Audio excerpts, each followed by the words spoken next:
Dapiton mo na ako sa pag-abli sa inyong mga Biblia.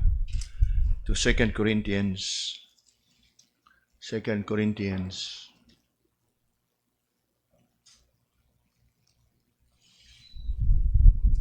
Chapter 12.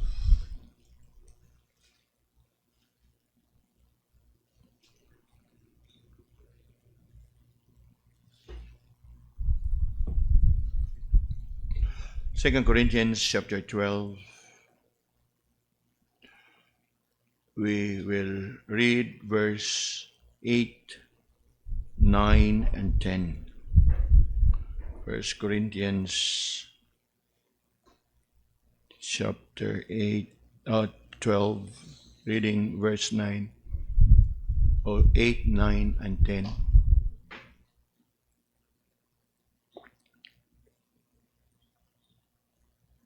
God willing, we will consider these three verses for our meditation for the next 3 Wednesdays. God willing. We will focus our meditation tonight in verse 8. 2 Corinthians 12, let's read verse 8 to verse 10. Let's read these 3 verses together. Reading. For this thing I besought the Lord thrice, that it might depart from me. And he said unto me, My grace is sufficient for thee, for my strength is made perfect in weakness. Most gladly, therefore, will I rather glory in my infirmities, that the power of Christ may rest upon me. Therefore, I take pleasure in infirmities, in reproaches, in necessities, in persecution, in distresses for Christ's sake. For when I am weak, then am I strong. I've been looking at this passage for some time, and I thought might as well start to share it with you. Niining kagabion. Nagtoko nga we are familiar with these verses, but let's dive into these verses na malantawan nato what we can learn from this portion of Paul's letter to the Corinthians, his second letter to the Corinthians. Nga diin makita nato diha how the Apostle Paul pleaded with the Lord with this struggle that he is bearing in the body, in the flesh. And if you look at these verses, mga kaigsunan, we can divide it into 3. Verse 8 is all about the Apostle Paul's plea. Verse 9 is all about the Lord's prescription. And verse 10 is all about Paul's perspective. Apan ining kagabion, let's focus mainly in verse 8, where the Apostle Paul said, For this thing I besought the Lord thrice, that it might depart from me. Obviously, the Apostle Paul here is referring to the thorn in the flesh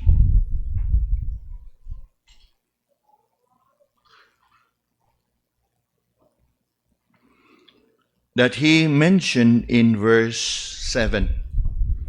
Nga nag-ingon siya diha, Lest I be exalted above measure through the abundance of revelation, there was given unto me a thorn in the flesh.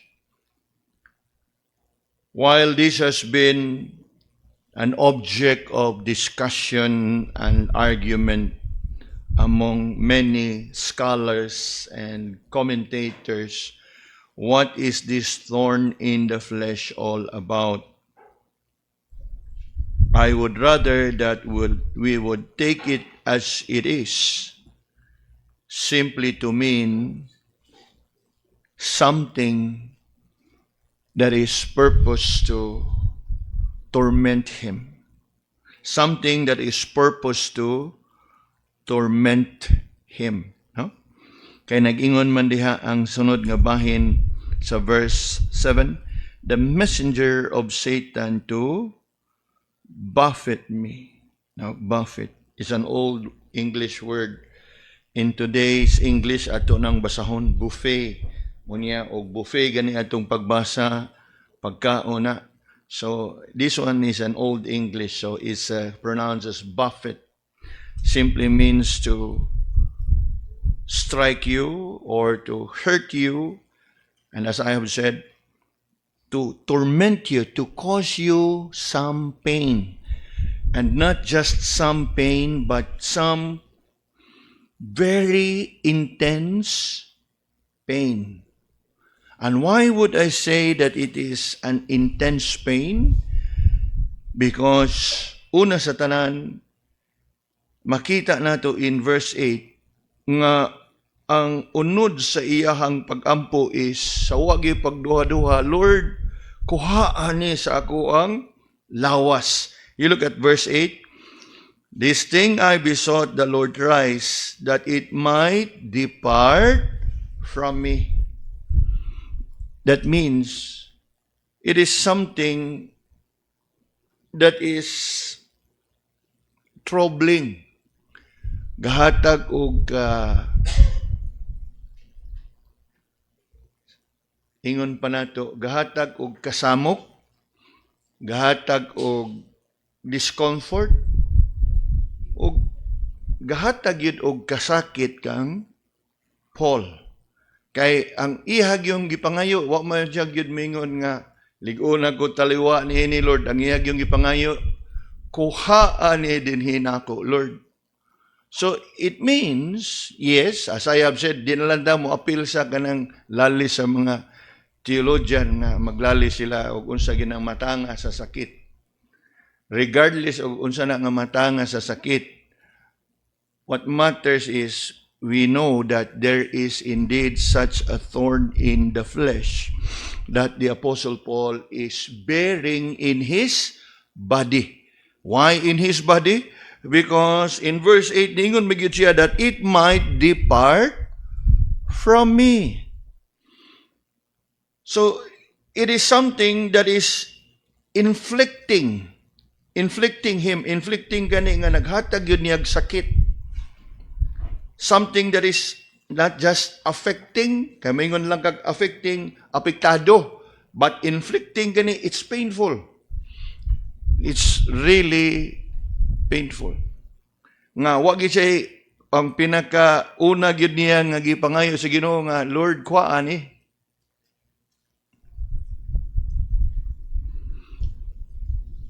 And as you look at verse 7, ingon gyud siya that there was given to me. Given. So ato pa nga, it was intentional. Gihatag. It did not happen by chance. It was intended purpose nga gipaabot diha kaniya. In fact, Paul described it as a what? A kind of a messenger of Satan.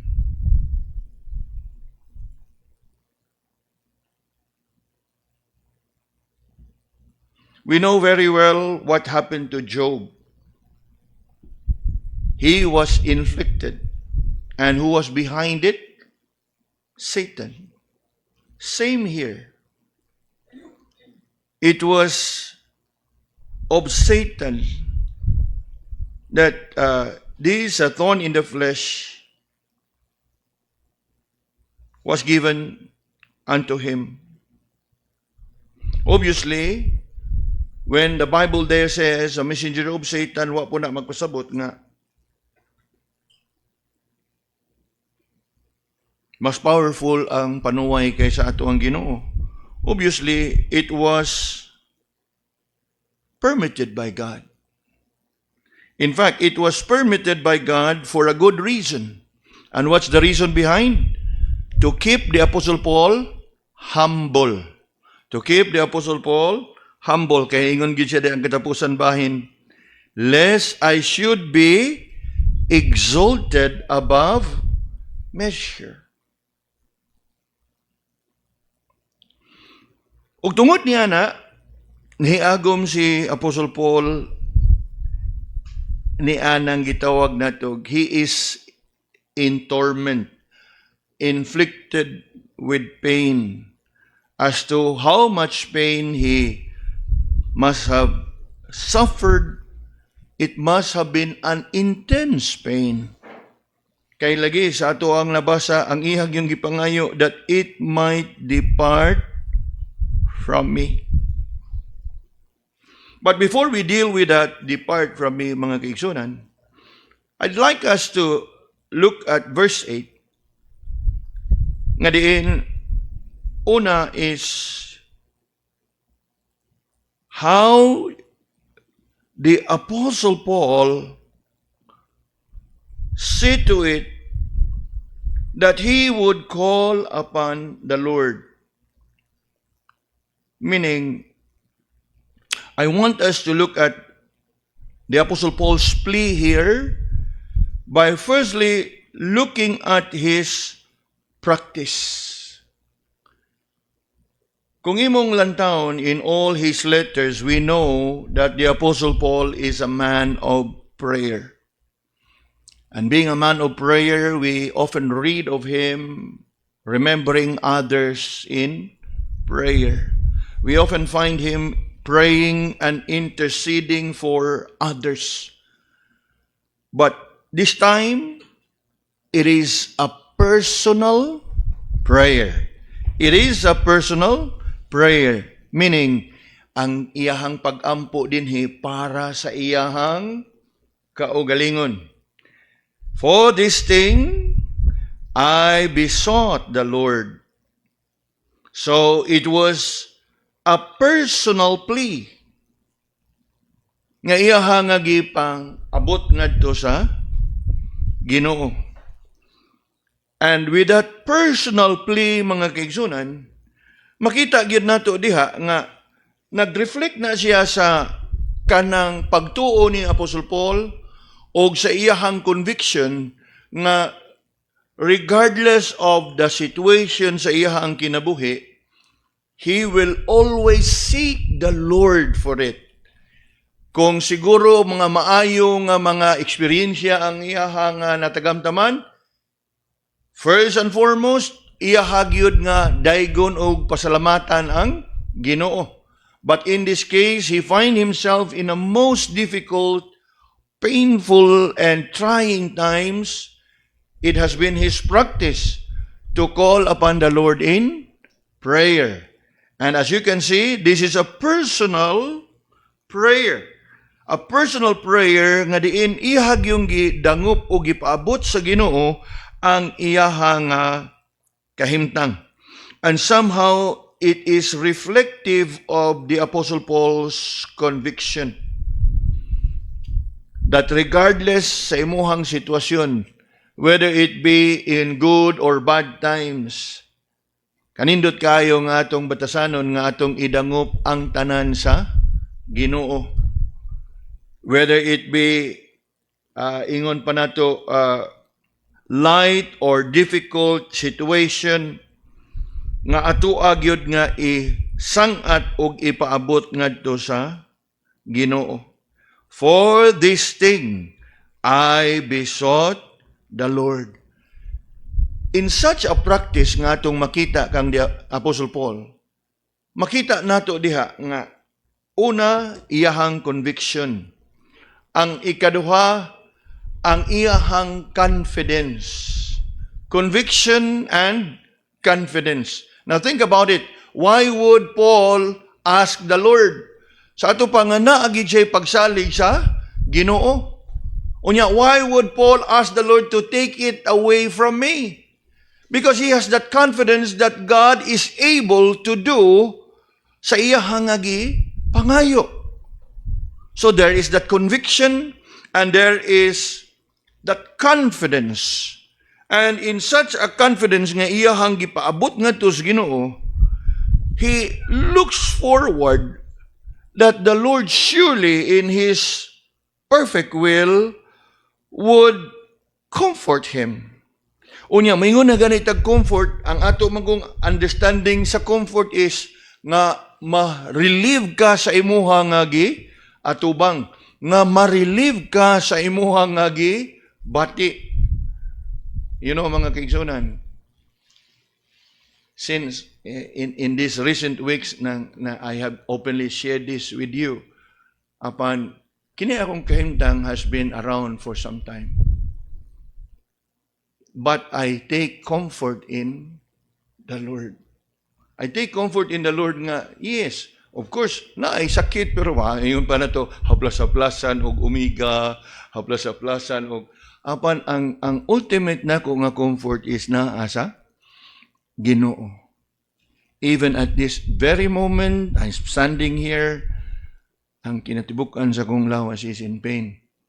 But I continue to trust the Lord. This morning, I had my ECG. Unya, ditugod anang ECG kay ipakuko man ka kay para kuan ang imuhang kasing-kasing ba kay na may murag ibutang diha sa imong kasing-kasing na mga wire diha unya na kuan. Nihangyo ko katong technician ni ko ma'am.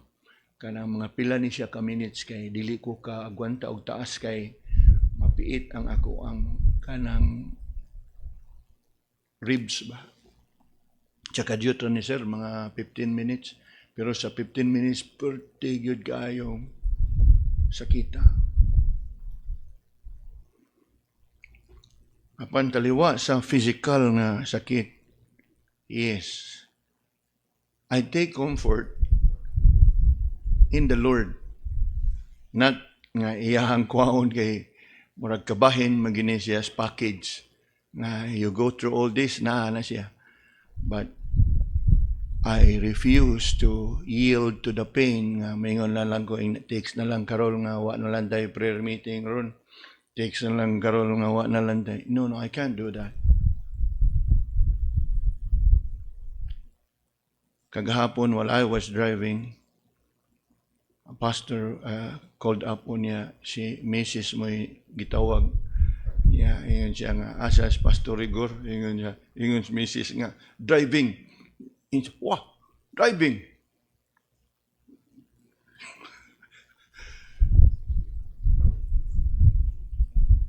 So, mura ba o siya nakugang ba? Ga-drive siya. Iliging na siya, yes, he's driving.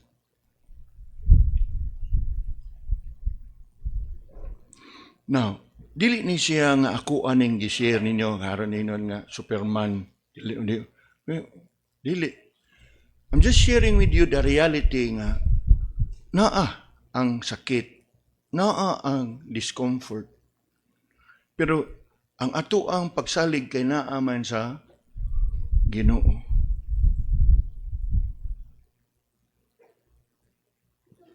So, as we look at Paul's prayer here, it is personal. Unya, ang iyahang personal nga prayer is reflective of his conviction. Nga diin iyahang gidangup ngadto sa Ginoo. And reflective of his confidence nga ang Ginoo makahimo gyud sa pag-ayo niya. Unya, it is reflective nga ang iyahang comfort wala diha siya kagalingon kung dili tuwa sa Ginoo.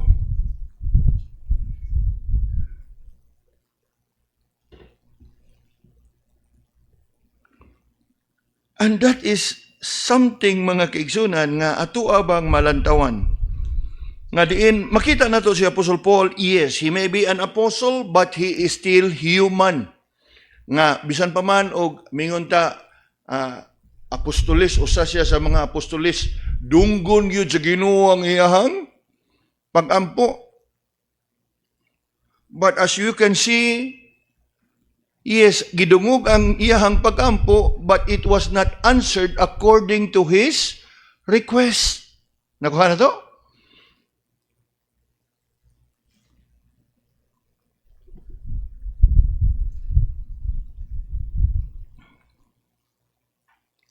Nga din atong makita din yung mga kaigsunan nga ato pong masayran. Masayran not just intellectually, meaning masayran nato in diha sa ato ang hunahuna, but experientially. Experientially meaning we must learn to take comfort in the Lord even in the midst of discomfort. Take comfort in the Lord even in the midst of discomfort. Now, ang tao sa kalibutan, mingon gani kag komportable, kanang komportable gyud nga hamugaway. Pero ang comfort nato, mga kaigsunan, kanato nga mga Kristohanon, is not dependent on the situation. It's not dependent on the condition. Remember, the Lord Jesus, diha mismo sa sakayan nga gisakyan niya uban sa iyang mga tinunan nga grabe ang bawod, grabe ang hangin. And what was the Lord doing? He was sound asleep. Natuog ang atong Ginoo. Samtang ang iyang mga tinunan, grabe na ang kalisang, grabe na ang kahadlok, grabe na ang kabalaka, nga sila mo'y nagsamok ug nagtugaw sa kahamugaway sa pagkatuog sa ato ang Ginoo. Nga ilahagi yung gipukaw, don't you care? We are about to perish. And yet, the Lord told them, O ye of little faith.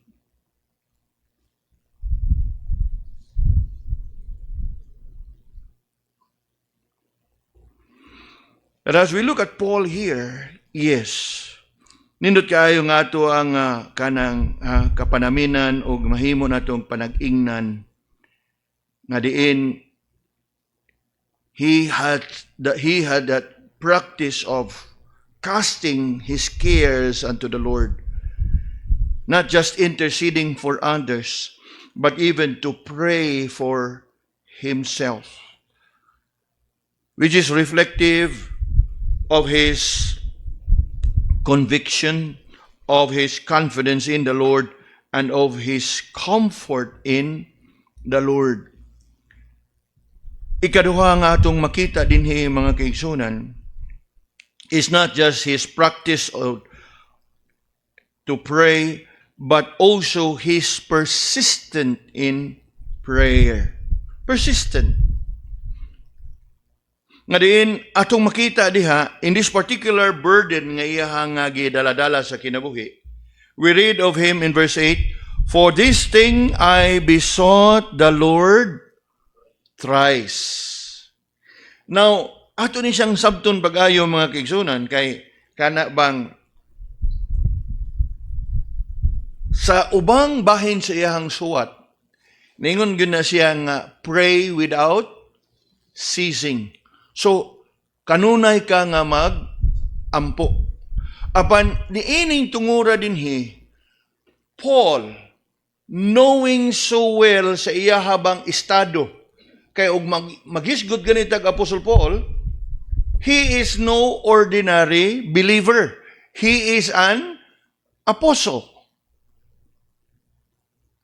And being an apostle, somehow, he has that confidence in him nga diin kung ihatag ni siya sa Ginoo nako, iyahag yuning ihatag subay sa ako ang pangayo. Apan sa iyahang pag-ampo sa tulo ka higayon.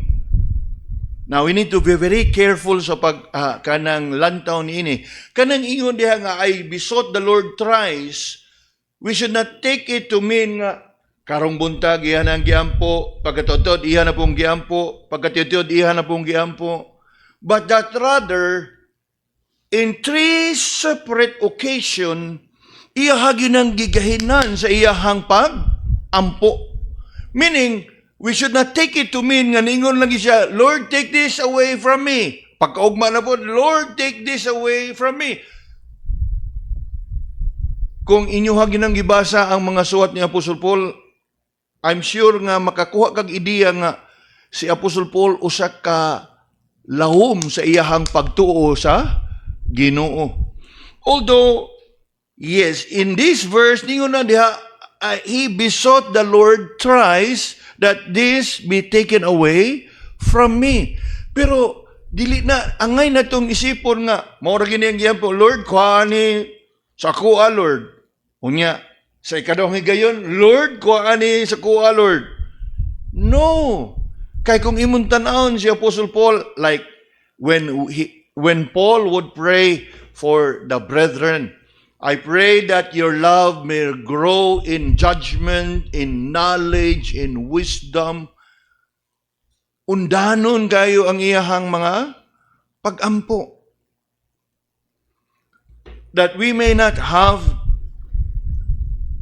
the entire content of his prayer, but I am convinced nga ang iyahang pag-ampo niini, yes, he may have prayed only 3 times for this burden, but it must have been an intensive prayer. Not only that it must have been an intensive prayer, it must have been a very intimate prayer.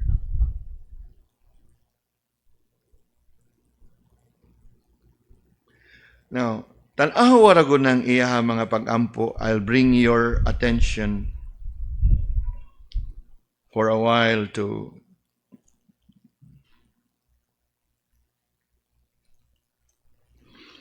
Ephesians. Of course, you find it in many passages of Paul's letter. But, for example, just for an example, Ephesians chapter 1. Kani pag-ampo niya alang sa mga kaigsuonan sa Ephesus. Ingon diha in verse 15, wherefore I also, after I heard of your faith in the Lord Jesus and love unto all saints, cease not to give thanks for you, making mention of you in my prayers, that the God of our Lord Jesus Christ, the Father of glory, may give unto you the spirit of wisdom, revelation in the knowledge of him, the eyes of your understanding being enlightened, that ye may know what is the hope of his calling, and what riches of glory of his inheritance in the saints, and what is the exceeding greatness of his power to usward, atong padayonon, who believe according to the working of his mighty power, which he wrought in Christ, when he raised him from the dead and set him at his own right hand in the heavenly places, far above all principality and power and might and dominion, and had put all things under his feet, and gave him to be the head over all things to the church, which is his body, the fullness of him that filleth all in all.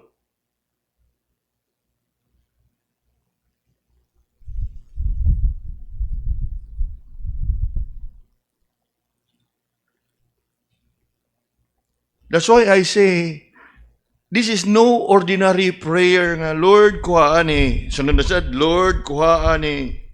No.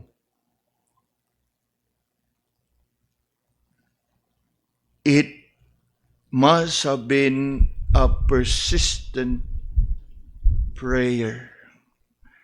Persistent in a sense that he have spent much time to commune with God. Very much like how Jacob wrestled with God. There is that persistence in such a way nga iyahag yung gibuhos ang iyahang tanan ngadto sa Ginoo.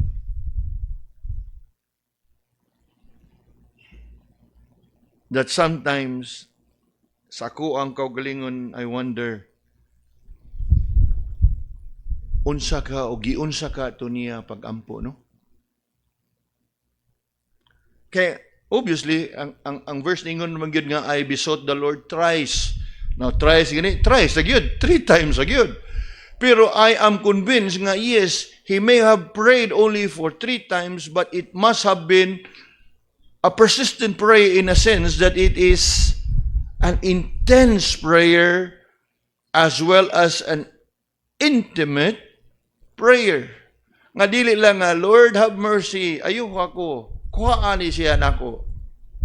Lord have mercy, ayuha ko, kuhaan ni siya nako. He must have spent time to what? Implore upon the mercies of the Lord. He must have pleaded with the Lord, Lord, you are faithful. You are merciful. You are our God that healeth. He must have spent time to ingon pa nato kana bang mura ba og sa og gawali pag gi-expound niya all the attributes of God. You are faithful, Lord. You are compassionate, Lord.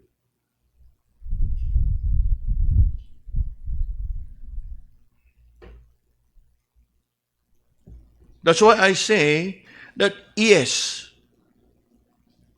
there may be that indication that he only prayed thrice, meaning 3 times, contrary to what he would write, pray without ceasing or pray continually. For I am sure nga sa iyahang katulo nga pag-ampo, it was a persistent prayer, intense and intimate prayer.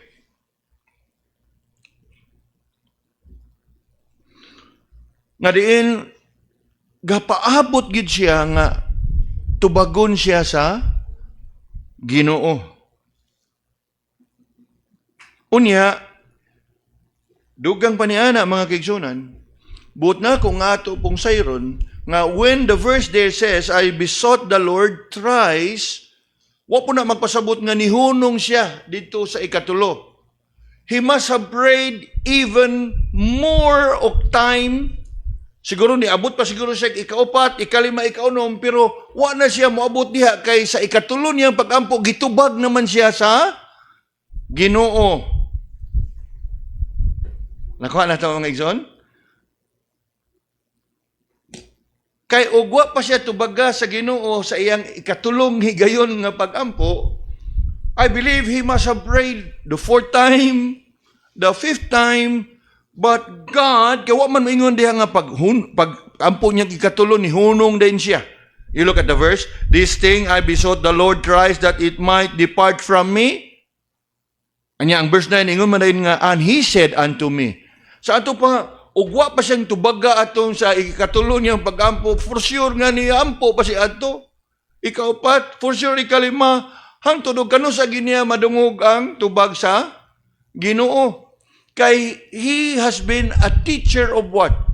Unceasing prayer. He has been exhorting and instructing the believers to pray without ceasing. So, it will not be proper also nga ato ang limitahan. Persistent, I say persistent prayer. Kaya ang uban mingon persistent na katuluran niya ni surrender dayon. Brother, di pa kang musurrender nga gitubag na magkas verse 9? Are we following? Ningon na gud ang verse 9, and he said unto me. And so, yes, there is this prayer and there is this persistent prayer in which the Apostle Paul must have prayed intensely and intimately for this very personal matter. And what is this about? The thorn in the flesh. So as we look at Paul here in his prayer and in his persistence, I want us now to look at his plea. What was his plea all about? The last part of verse 8 says, that it might depart from me. Ato nang nahisgutan kaganiha in passing that yes, it must have been a very painful and difficult situation nga iyang giatubang. Kay wa man gid siya moingon nga, Lord, grant me the grace to endure this painful situation. Grant me, O Lord, your mercy to persevere in the midst of this pain that I am having. Kaya ngihag yung gipangayo, kwa yun ni Lord. Mura ba og take it or leave it? Unya, to think that he is an apostle. Nga dinhi ato pong masayran mga kaigsunan, ang kamaturan nga yes, ang ato ang kalinaw ug ang atong comfort is not in the absence of pain, is not in the absence of trouble, it's not in the absence of tribulation and trials and testings in our life. In fact, it is in the midst of all this that you can experience that peace that passeth all understanding, that joy that you can never experience in a different situation. Parehas ba sa kauhaw? Diba, diha sa kauhaw, anha gini mo ma-appreciate ang kabugnaw sa tubig. When you are in intense thirst. Nga indig inom ni mo, maingon dyan ka, lami as tubig ay mo mag-Sprite. Pero kanang yano lang ikan kaon na, maingon pa mangani ka. Murag wagi pandadlo daw ay para patilab da. Ano man? Because we are so accustomed to water. Pero kung naa nagyugas grabing kauhaw, basta kay bugnaw na ganing tubig, kay ingon dyan ka, baskang. Murag yung Sprite. Unya, mao po na siya ang kalipay sa Ginoo, mga kaigsunan.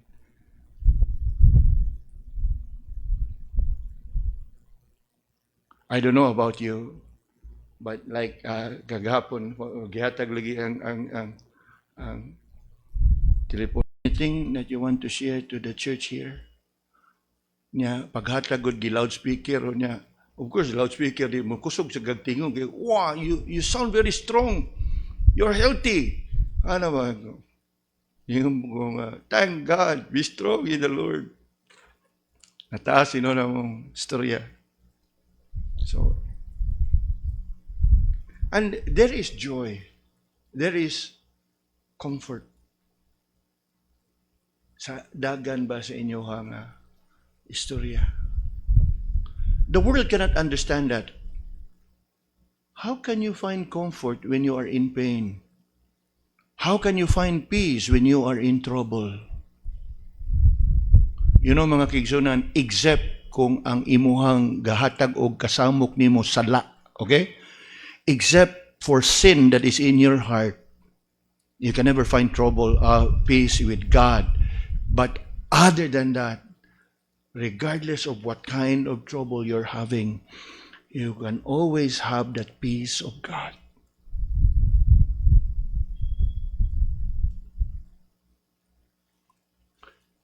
Except kung ang naghatag og kasamok diha sa imong kasing-kasing ug gunahona is sin. You can never have that peace of God unless you repent from it.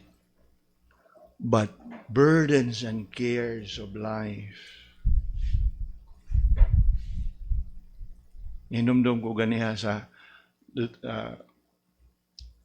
doktor nga among gikahinabi.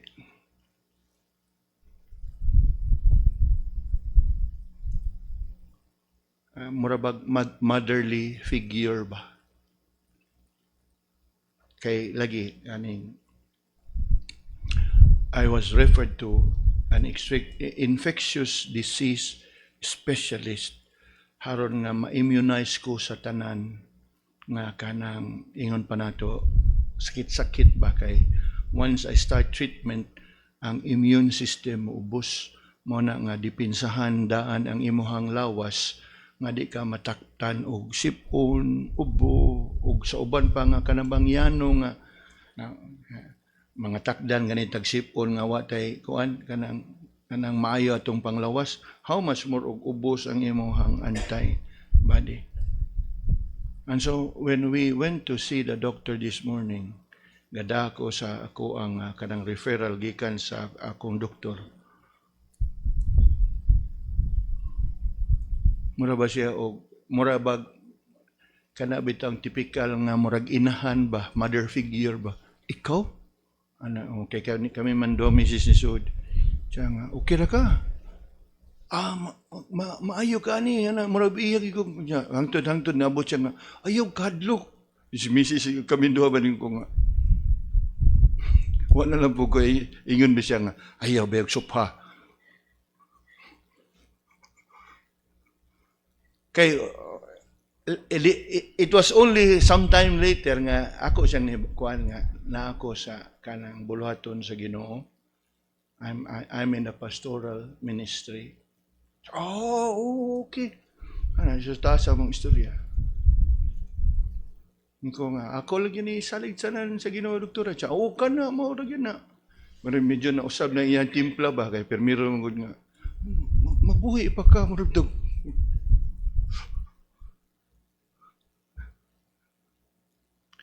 makasabot ra pud ta kay mao man gina mga doktor kana bang naay simpatiya ba ang walang niya masayri earlier is hay ang imong gikahinabi for to me to live is Christ and to die is gain.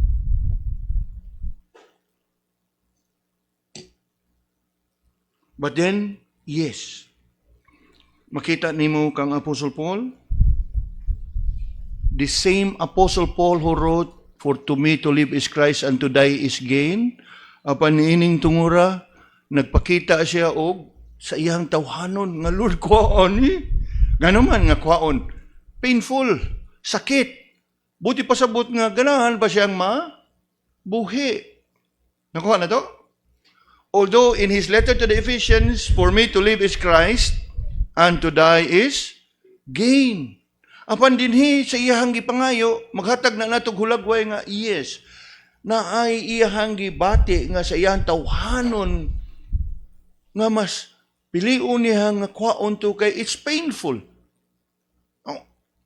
Kana naghatag natog hulagway nga yes, he may be a super apostle, kay that is how others would call him, but he is still is human.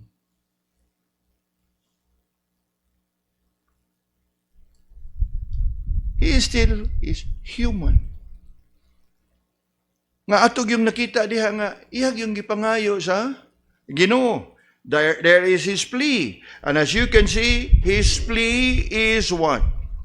A very sincere plea. Why would I say sincere? Ingon gyud siya diha that it might depart from me. In fact, when he plead with God that the thorn in the flesh may be taken away from him, iyahagin ang kinasingkasing nga pagpaabot sa Ginoo nga Lord, kanimo ko ni sangpit, kay ikaw ra gyud makatabang nako ini.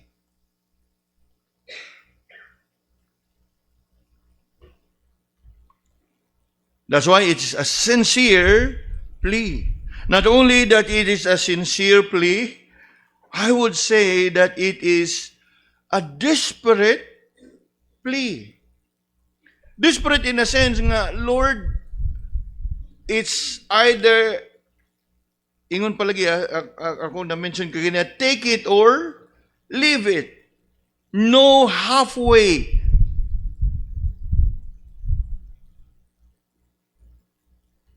It was indeed a desperate plea nga atong makita diha kang Apostle Paul sa iyahang pagpangayo niini ngadto sa Ginoo. But as you can see, it was most of all a humble plea.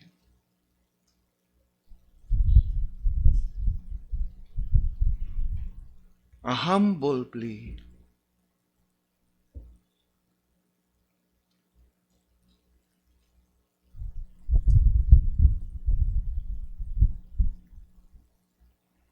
Naay mga panahon mga igsuon nga kana bang ato ang kayahon sa ato ang kaugalingon ang ato ang gidaladala.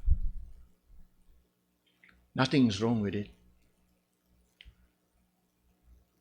Apan kanato nga mga Kristohanon, it is best nga ato ginang ipaabot sa Ginoo. A while ago, I've read from John 15 verse 5. Apart from me, you can do nothing. No matter how smart you are, no matter how strong you may be, no matter how clever you may think you are,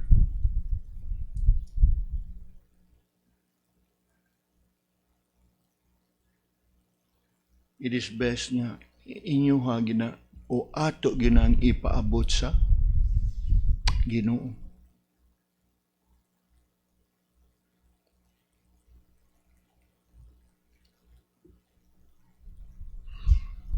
That as we see in the plea of the Apostle Paul, yes, it was a sincere, desperate, and a humble plea. Obviously, with much expectation nga nangalagad ko sa Ginoo, ayuhon gyud ko sa Ginoo. But what was the Lord's reply? The Lord's prescription sa iyang thorn in the flesh, verse 9, and he said unto me, my grace is sufficient for thee, for my strength is made perfect in weakness. Karon pangutana, gihatag ba sa Ginoo ang iyang gipangayo? Gitubag ba sa Ginoo ang iyang pag-ampo subay sa iyang kagustuhan? Now, if you look closely at the words of the Lord did not answer Paul's prayer according sa iyang kagustuhan. But what was the Lord's reply? What was the Lord's prescription for Paul's thorn in the flesh? His grace is sufficient. Meaning, Paul, basin og naalinggatan lang ninimo. I don't have to act upon your request according to the way you ask for it and according to your expectation. I have a much better prescription for you. And what is it? Trust in my grace. Because my grace, according to verse 9, my grace is sufficient. Sufficient meaning igo na. Wa na kailain nga pangayoon. Wa na kailain nga pangitaon. Wa na kailain nga panginahanglanon.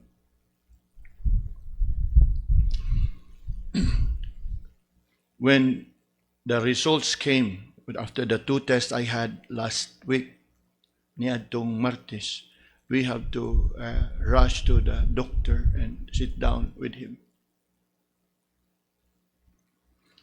And holding on to the grace of God and sufficient, I was trying to arrange with him, Doktora, ay ga-discuss na may tungod sa treatment. Pwede ano yung mga pitsaha, Doktora, siya, ikaw. Then I asked, may tungod sa akong mga responsibilidad, siya,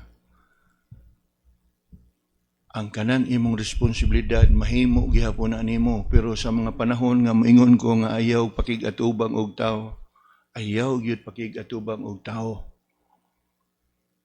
And yes, most of the time I would have to be isolated. Pero ngayon siya, pero dili kinahanglan nga mahikawan nimo ang imong buluhaton. Ngano daig mo balik ka og Zoom. Yung ko ba? Well, that can be considered, Doktora, although I would rather nga tugot sa Ginoo that I would preach and I would stand and preach.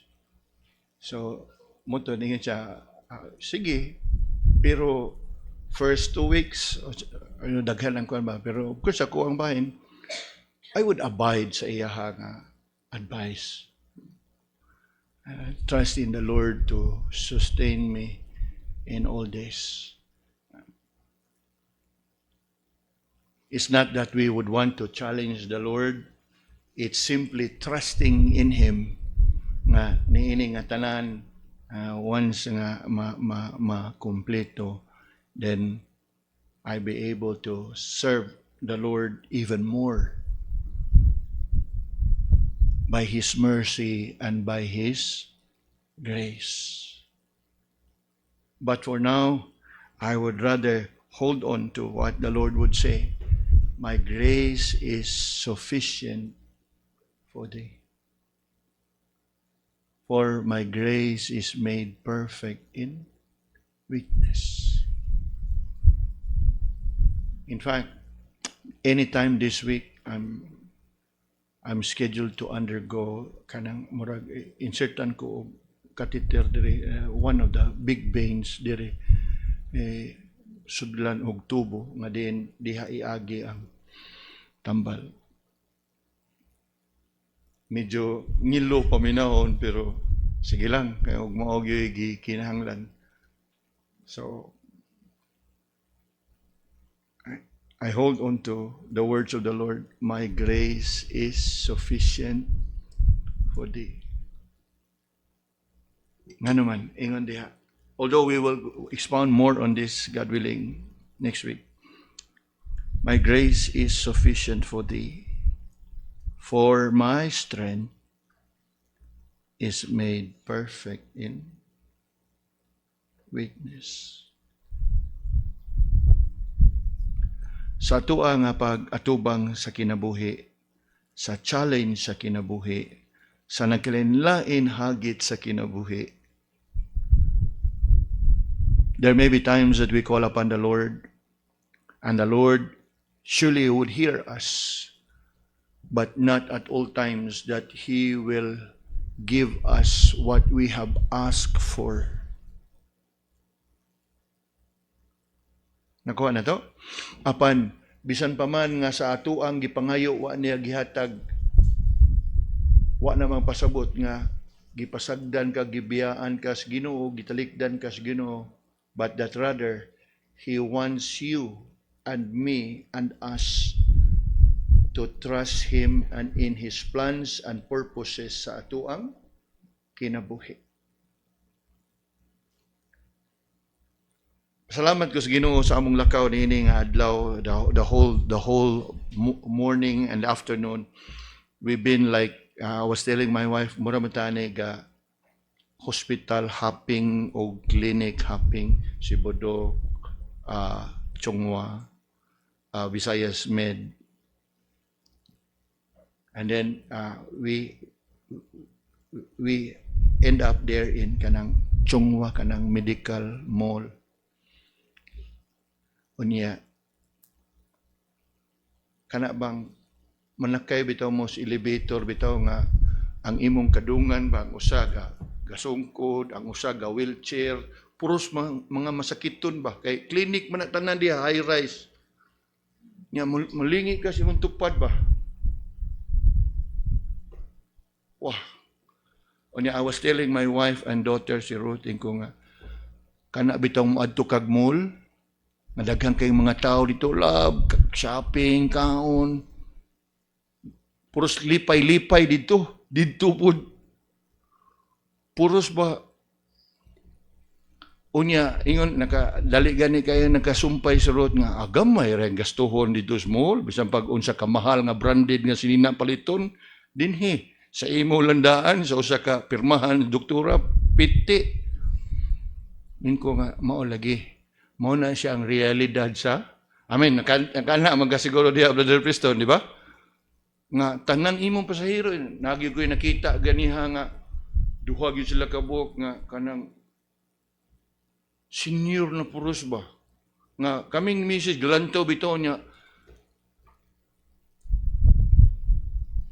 Kaingon gyud ka nga naasad to sa kalisod ba kay bisag kalisod ingon pa og arang-arang pa to siguro naagid to siya formal nga sungkod o walker. Ang iya haragid taon kanang tumoy sa kanang payong. Mo'y sungkod ba niya ang gadasad niya iyang misis food bagkiyong. Oh na bitaw ko kung matay karon.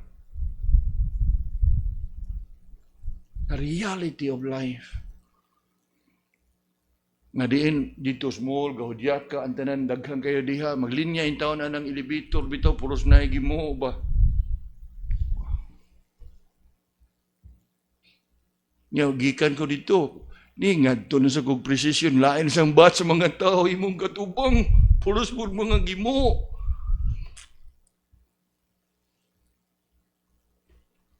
The reality of life. And somehow, usan ni siya sa kanabang, kanabitong ato abang kanang, the Lord is teaching us a lesson nga din makapanglantaw gigas realidad ba. Diin, di yun maayo nga atong usik-usikan atong oras ug panahon sa mga butang nga wa bay dili makahimaya sa Ginoo. Nga naapod taon to'y usa ganiha gani nga. Puro sila edad-edaran, magtiayon gyapon niya ang iyang misis na sakay sa wheelchair. Niya pag-abri sa elevator ba nga, kaya gaduotod sa wheelchair, pero hinay na kayo ba niya, hapit ka nang mas maabtan daw nga musira ba ang pertahan ba? Kaya wheelchair tuod pero ang gaduot hinay naman sa nga usa sa ni abot sa nga pangutana sa kungunahon na ba amos misis ganito siya asa mang mga anak ani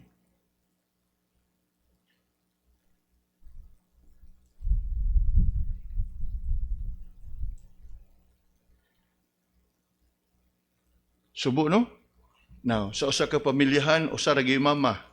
Posible nga usa ka pamilyahan, usa ka buk mama, napuo ka buk anak, napadako ang napuo ka anak. Nanagko ang mga anak, may mga trabaho siguro, wagi usa maka-volunteer nga mo. Wa pa ta kay baho sila mga sugilanon. Apan makapamalandong baka. And in all these experiences, mapasalamaton ko sa Ginoo nga diin nakita na ko ba ang realidad sa kinabuhi ba?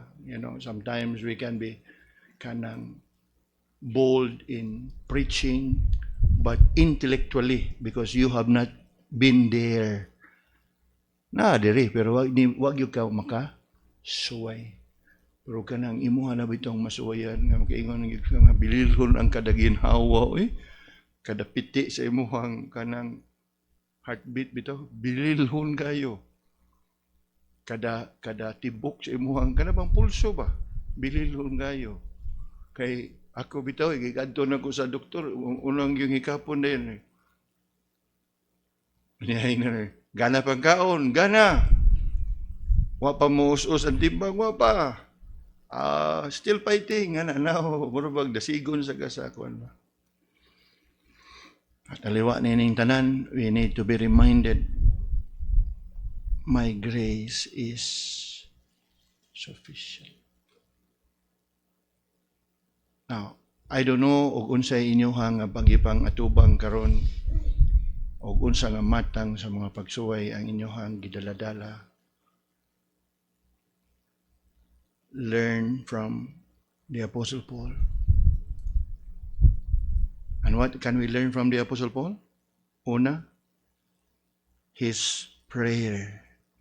His persistent prayer, his pleading before the Lord, because it is reflective sa iyahang pagtuo o pagsalig sa Ginoo nga unta magpahinumdom usab nato that apart from me you can do nothing. Lord, salamat sa imong mga pagdasig nga kagabhion. Salamat sa imuha nga paggiya kanamo. Diha sa amo ang pagdungog sa kamatuoran ug sa pagpamalandong sa realidad sa kinabuhi. Help us, Lord, that as we learn from our life's experiences, padayon usab namo Ginoo nga lig-unon ang among kaugalingon diha sa among pagtuog, pagsalig kanimo. And also, ikaw magdasig kanamo that we also would tell others about it. Sila usab sa ilaha nga giatubang nga mga pagsuway ug sitwasyon sa kinabuhi, ma-comforted ug malig-on usab silang pagtuog, pagsalig diha kanimo. Andama kami nining tungura Ginoo sa among mga pagampo. In Jesus' name we pray. Amen.